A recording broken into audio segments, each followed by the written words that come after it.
कथा प्रारंभ। कौशल प्रदेश, जिसकी स्थापना वैवस्वत मनु ने की थी, पवित्र सरयू नदी के तट पर स्थित है। सुंदर एवं समृद्ध अयोध्या नगरी इस प्रदेश की राजधानी है। वैवस्वत मनु के वंश में अनेक शूरवीर, पराक्रमी, प्रतिभाशाली तथा यशस्वी राजा हुए, जिनमें से राजा दशरथ भी एक थे। राजा दशरथ वेदों के मर्मज्ञ, धर्मप्राण, दयालु, रणकुशल और प्रजापालक थे। उनके राज्य में प्रजा कष्टरहित, सत्यनिष्ठ एवं ईश्वर भक्त थी।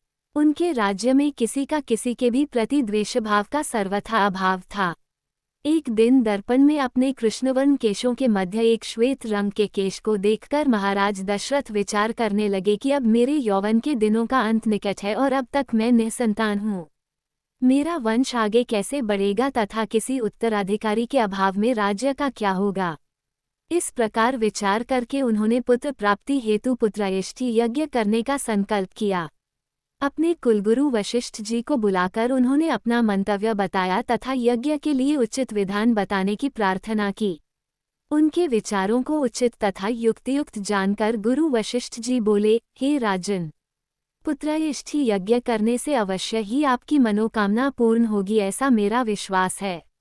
अतः आप शीघ्रातिशीघ्र अश्वमेध यज्ञ करने तथा इसके लिए एक सुंदर श्यामकर्ण अश्व छोड़ने की व्यवस्था करें।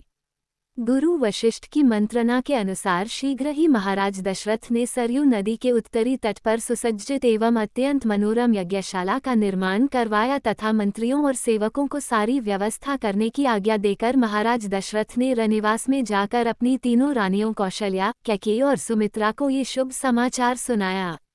महाराज के वचनों को सुनकर सभी रानियां प्रसन्न हो गईं।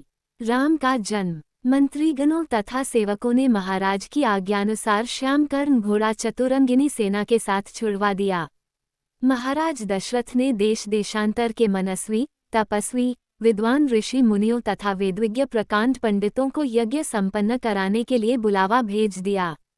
निश्चित समय आने पर समस्त अभ्यागतों के साथ महाराज दशरथ अपने गुरु वशिष्ठ जी तथा अपने परम मित्र अंग देश के अधिपति लोकपाद के जामाता ऋग ऋषि को लेकर यज्ञ मंडप में पधारे।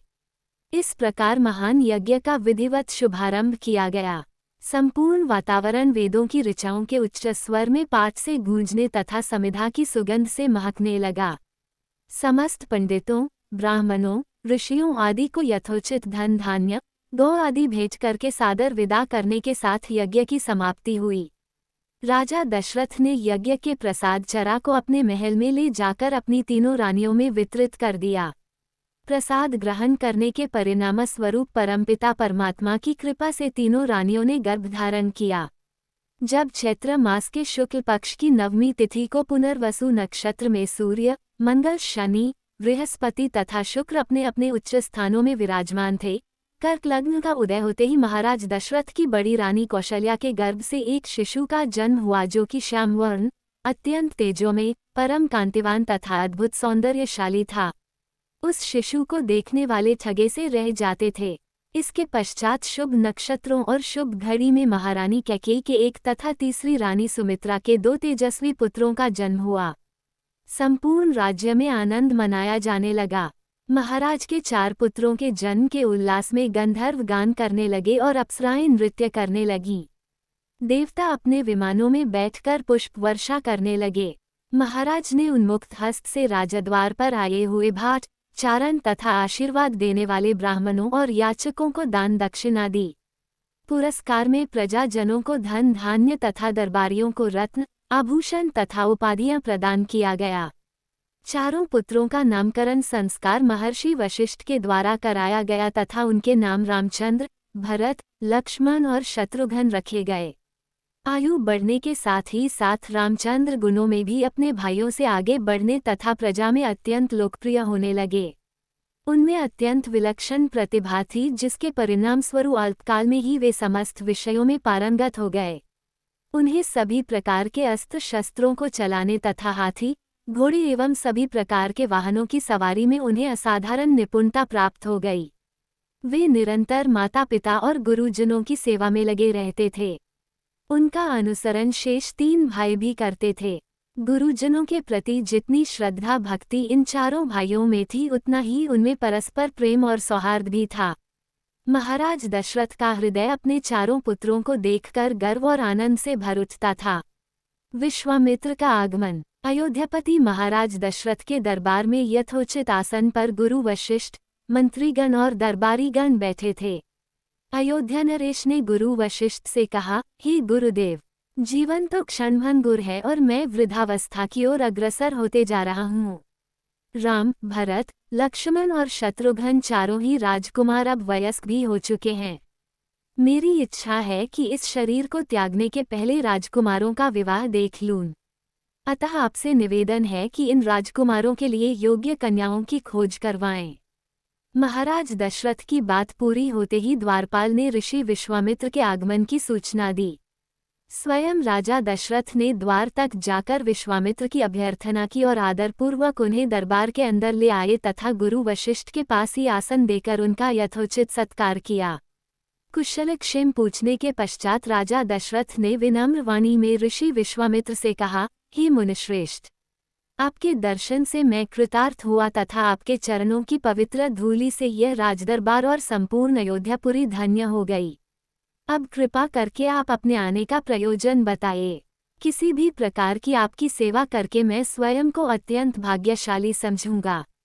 राजा के विनयपूर्ण वचनों को सुनकर मुनि विश्वामित्र बोले, हे राजन, आपने अपने कुल की मर्यादा के अनुरूप ही वचन कहे हैं।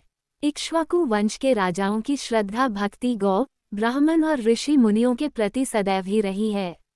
मैं आपके पास एक विशेष प्रयोजन से आया हूँ। समझिए कि कुछ मांगने के लिए आया हूँ। यदि आप मुझे वांछित वस्तु देने का वचन दे तो मैं अपनी मांग आपके सामने प्रस्तुत करूँ। आपके वचन न देने की दशा में मैं बिना कुछ मांगे ही वापस लौट जाऊंगा। महाराज दशरथ ने कहा, हे ब्रह्मर्षि, आप निःसंकोच अपनी मांग रखें। संपूर्ण विश्व जानता है कि रघुकुल के राजाओं का वचन ही उनकी प्रतिज्ञा होती है। आप मांग तो मैं अपना शीश काटकर भी आपके चरणों में रख सकता हूँ। उनके इन वचनों से आश्वस्त ऋषि विश्वामित्र बोले, राजन, मैं अपने आश्रम में एक यज्ञ कर रहा हूँ।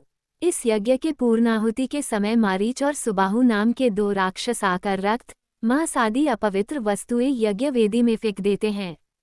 इस प्रकार यज्ञ पूर्ण नहीं हो पाता। ऐसा वे अनेक बार कर चुके हैं।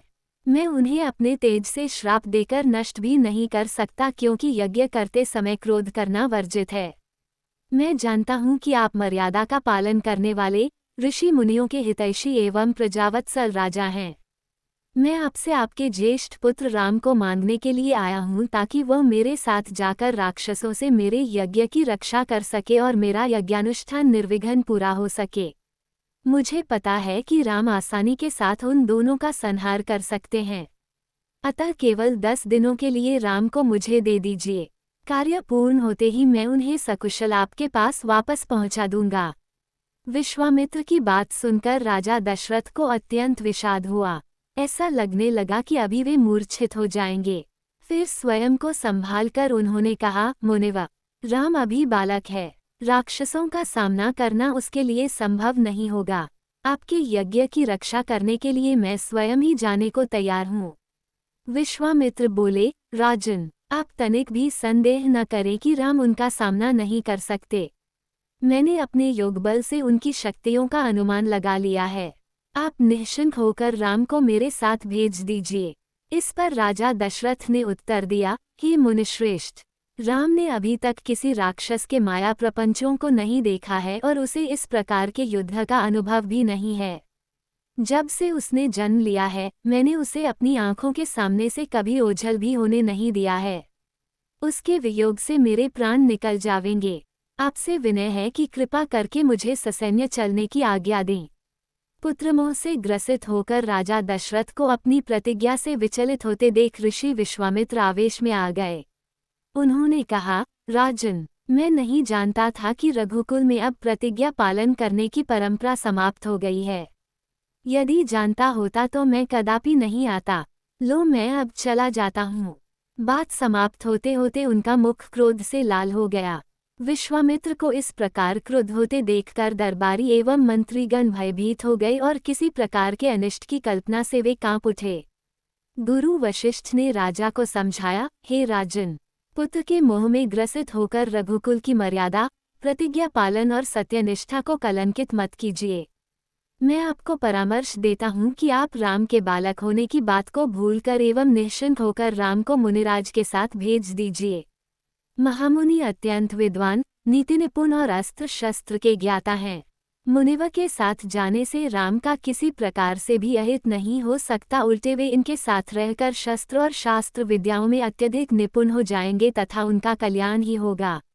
गुरु वशिष्ठ के वचनों से आश्वस्त होकर राजा दशरथ ने राम को बुला भेजा। राम के साथ साथ लक्ष्मण भी वहां चले आए। राजा दशरथ ने राम को ऋषि विश्वामित्र के साथ जाने की आज्ञा दी।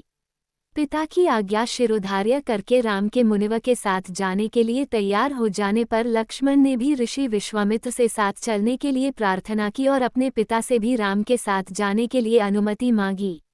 अनुमति मिल जाने पर राम और लक्ष्मण सभी गुरुजनों से आशीर्वाद लेकर ऋषि विश्वामित्र के साथ चल पड़े।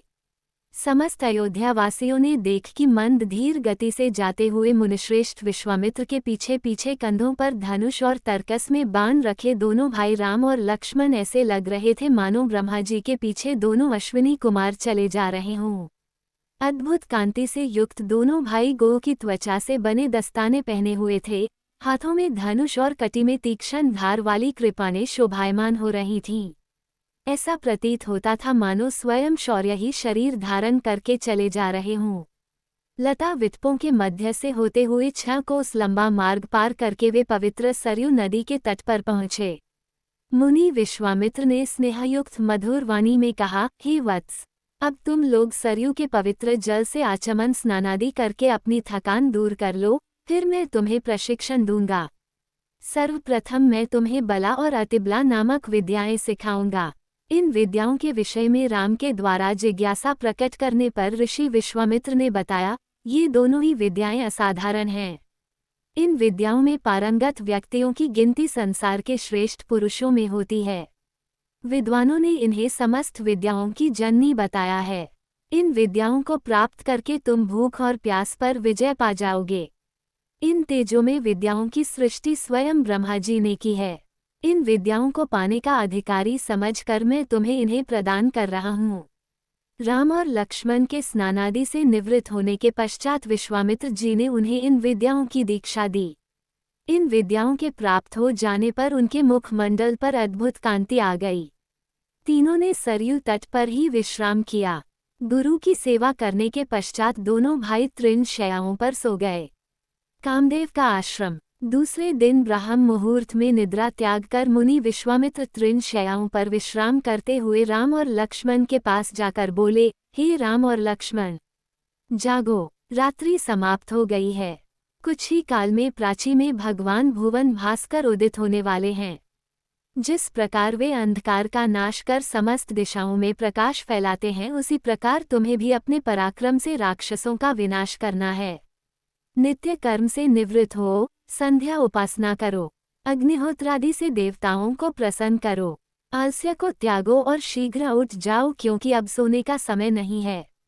गुरु की आज्ञा प्राप्त होते ही दोनों भाइयों ने शैया त्याग दिया और नित्य कर्म एवं स्नान ध्यान आदि से निवृत्त होकर मुनिवर के साथ गंगा तट की ओर चल दिए। वे गंगा और सरयू के संगम, जहाँ पर ऋषि मुनियों तथा तपस्वियों के शांत व सुंदर आश्रम बने हुए थे, पर पहुँचे। एक अत्यधिक सुंदर आश्रम को देखकर रामचंद्र ने गुरु विश्वामित्र से पूछा, हे गुरुवर, ये परम रमणीक आश्रम किन महर्षि का निवास स्थान है? राम के प्रश्न के उत्तर में ऋषि विश्वामित्र ने बताया, हे राम, यह एक विशेष आश्रम है। पूर्व काल में कैलाशपति महादेव ने यहाँ घोर तपस्या की थी। संपूर्ण विश्व उनकी तपस्या को देखकर विचलित हो उठा था। उनकी तपस्या से देवराज इंद्र भयभीत हो गए और उन्होंने शंकर जी के तप को भंग करने का निश्चय किया। इस कार्य के लिए उन्होंने कामदेव को नियुक्त कर दिया। भगवान शिव पर कामदेव ने एक के बाद एक कई बाण छोड़े, जिससे उनकी तपस्या में बाधा पड़ी। क्रुद्ध होकर महादेव ने अपना तीसरा नेत्र खोल दिया। उस तीसरे नेत्र की तेजोमय ज्वाला से जलकर कामदेव भस्म हो गए। देवता होने के कारण कामदेव की मृत्यु नहीं हुई, केवल शरीर ही नष्ट हुआ। इस प्रकार अंग नष्ट हो जाने के कारण उसका नाम अनंग हो गया और इस स्थान का नाम अंगदेश पड़ गया। ये भगवान शिव का आश्रम है, किंतु भगवान शिव के द्वारा यहाँ पर कामदेव को भस्म कर देने के कारण इसे कामदेव का आश्रम भी कहते हैं। गुरु विश्वामित्र की आदेशानुसार सभी ने वहीं रात्रि विश्राम करने का निश्चय किया। राम और लक्ष्मण दोनों भाइयों ने वन से कंदमूल फल लाकर मुनिवा को समर्पित किए और गुरु के साथ दोनों भाइयों ने प्रसाद ग्रहण किया। तत्पश्चात स्नान, संध्या, उपासना आदि से निवृत्त होकर राम और लक्ष्मण गुरु विश्वामित्र से अनेक प्रकार की कथाएं तथा धार्मिक प्रवचन सुनते रहे। अंत में गुरु की यथोचित सेवा करने के पश्चात आज्ञा पाकर वे परम पवित्र गायत्री मंत्र का जाप करते हुए तृण शैयाओं पर जा विश्राम करने लगे।